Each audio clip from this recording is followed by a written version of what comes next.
I loved scary stories. Every night I devoured them. Under the covers, flashlight in hand, I'd read until my heart raced. My room became a world of monsters and shadows. I reveled in the thrill, safely tucked away in my bed. One night, everything changed. It was a stormy Friday. Rain lashed against my window. The wind howled like a banshee. I was engrossed in a particularly creepy tale. It was about a house haunted by a vengeful spirit. A cold shiver ran down my spine as I read. Little did I know my own room was about to become the haunted house. I finished the story, my heart pounding in my chest.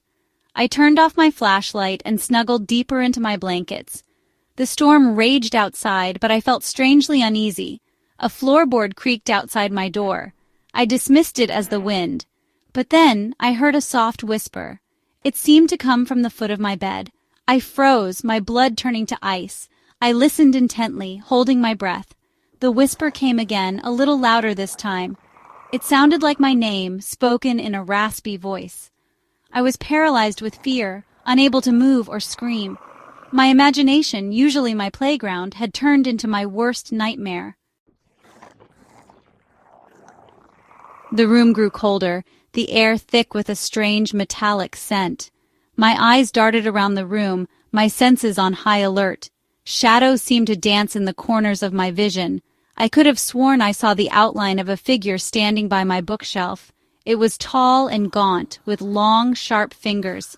Panic seized me. I squeezed my eyes shut, willing the terrifying hallucination to disappear. But when I opened them again, the figure was still there. It was getting closer. The whispering grew louder, more insistent.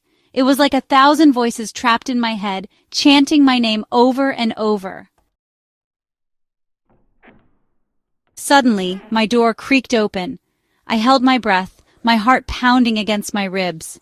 A cold wind swept into the room, sending a shiver down my spine. The whispering reached a fever pitch. I couldn't take it anymore. I had to see what was in my room. With trembling hands, I threw back the covers and turned on the bedside lamp. The room was empty. The shadows were gone. The whispering had stopped. The only sound was the howling wind and the pounding rain. Had I imagined it all? Was it just the storm and the scary story playing tricks on my mind? Or was there something else in my room, something sinister that vanished when I turned on the light? I didn't know, and I was too terrified to find out.